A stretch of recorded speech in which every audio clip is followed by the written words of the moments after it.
Yo, what it is, this is B.o.B chilling with my homie, Mr. Peter Parker. And this is Parker Vision. Stay tuned. You already know what it is, Parker Vision in full effect. House of Blues, Boston, Massachusetts. We out here with the man of the hour right now. What's up, sir? How you doing? Good to see you, man. Good to see you, man. I know, look, just so you know, I've known this guy for years. He's been supporting me since day one. And it's just good to come back to Boston at the House of Blues and have him see the whole full show, man. I haven't seen you since like you were doing maybe like a little track performance. Like, you know, little, Trey had the Insta replay out in Minnesota. You rocked it. This, what we saw tonight, is completely different. This is really epic. Like, how do you feel with the band, the energy, you know? And you know, when it comes to performing, I just want everybody on stage to just be, you know, even the crowd. I want everybody in the building to just be an extension of the energy. So it's like, the band really helps me get that energy across to the crowd. And really, you know, like a lot of the times the crowd will be like, man, you know, Bob, you know, it's just a great show. But like really, as performers, we feel like y'all are a good crowd. That makes it was a crazy crowd. Yeah. They were like really like you came out and it's like your energy is really high, but they're already chanting your name when you're coming out. Yeah, and like what it creates, man, it just creates. It's just, I mean, it's just epic. Like you said, it's like a festival almost. It really is. Indoor festival. Yo, you're up for like 5 MTV Video Music Awards, like Video of the Year, like Song of the Year. Like you got this is really big. Like a couple years ago, you having a little bit of trouble, like trying to find a record, trying to break this thing. T.I. steps in with the Grand Hustle situation, and now it's over. Like, you know what I mean? You got 3 like borderline #1 singles. Like, damn, arguably the hottest artist in the country right now. And really, man, it's just crazy how it is now because, you know, back when I was doing my mixtapes and really, you know, I feel like as an artist, you define your own success. Right. So, you know, you really, you know, regardless of if someone else says you're successful or not, you know, you have to define that for yourself. But I must say that I definitely didn't think that things were going to be as big as they become now. As fast, exactly. And, you know, granted, I've been doing it for 4 years. Excuse me.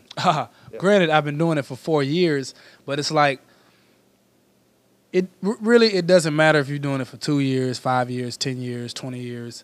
When things blow up, it happens very quickly and it just ignites. Yeah, they say like overnight success. Obviously, this was not overnight success, but the jump from being like, you know, pretty much average in the game to being like, whoa, big records, big singles. I mean, how has it affected your personal life?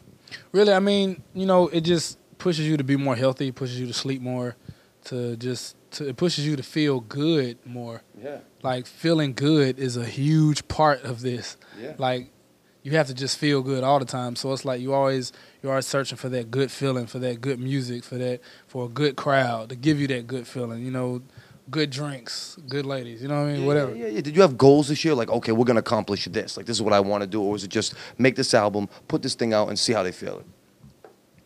It was really because it was such a long-winded project. I just really took the cream of the crop that we had and just put it on the album and hope for the best. You know, you never know, man. You really never know. So it's some things that I guess are just meant to happen. And I guess it was just the timing of it all, you know, it was meant to happen this way. And watching it grow and progress to the point that it's gotten to now, from how it started, is just, I mean, it's just a story in itself, really. Yeah, with the team around you, I mean, TJ, B. Rich, Trey, everybody's the same from the very beginning. Your same team. I mean, that's got to be crazy. Yeah, you got to have that. You know, like having the circle. You got to have your same team. You got to have the same circle. You know, it's a champion. We all feel like we're a championship team. So, you know, we make it a matter and we make it an issue to make sure everybody's grounded, make sure nobody's.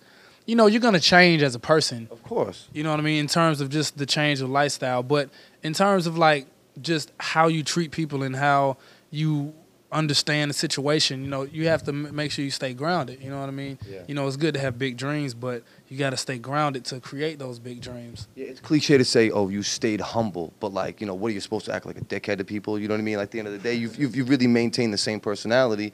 You know, good people around you, great music. Like, okay, when you first started, it was very lyrical. You were like, you know, almost like a lot of Andre 3000 comparisons. Now these big ballads. Like, what do you enjoy making more? The more lyrical song or the big ballad where they can, you know, they're singing along? Really, I mean, honestly, man, like, now I'm really impartial to the both of them. I just like songs that the crowds can sing to and that crowds can chant. Like, for example, like a MGMT cover I do. Right at the end of the show is major. Yeah, like that's not even my song, but I just love it because I love it and the crowd loves singing to it. So it's a win-win situation. Right. And it's not even necessarily about what type of song it is.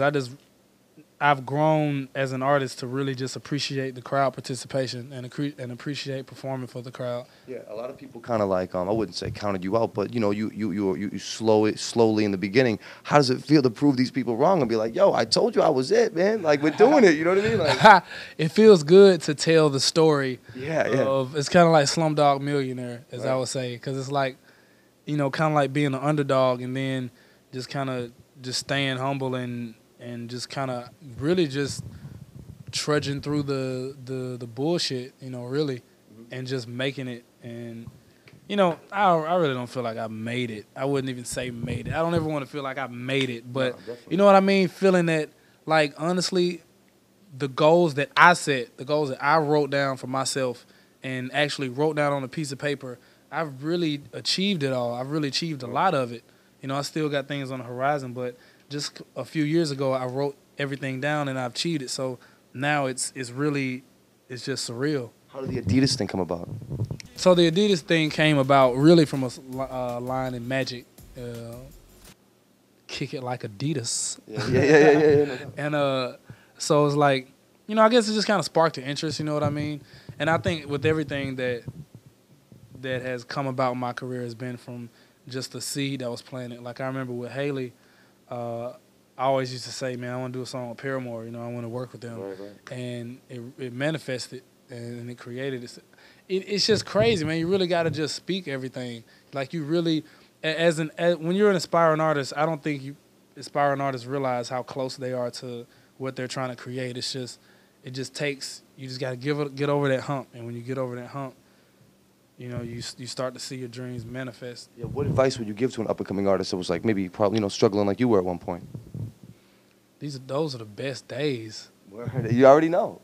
Those are the best. Like as an artist, like whether you're an artist or a band and you're, you know, going through festivals, struggling, not getting sound checks, you know, crappy equipment, crappy sound, like that makes you the artist that you will be when you do make it. And it's all training. It's all necessary. You have to go through. You have to go through getting booed. You have to go through the crowd just giving you the stone face. You have to go through all of it. It's necessary. And when you finally get there, you'll realize how prepared you are for that. Have you started to think about the next album? Like I mean, obviously the ground is set, like the foundation set of the sound that people are gonna be like, okay, this is what he's doing. Yeah. You have anything in mind? Oh, I'm already on the next album. I already know. I haven't recorded anything yet, but I'm already thinking about it. I'm already planning it out. Everything's already being set in motion. So now I'm just, now I just got to record it, really. It's going down, man. Parker Vision in full effect. I'm saying it right now. He's going to win a Grammy, fam. I'm saying it right now. I'm going to give a shout out on stage, man. Peter Parker goes out to you, bro. Hey, thanks, Bobby. Goes out to you, man. You already know what it is, Boston. Parker Vision in full effect. B.o.B. Go get the album. It's phenomenal. Appreciate it, man. My name is Bob. I approve this message, and I'm gone. I got the magic in me.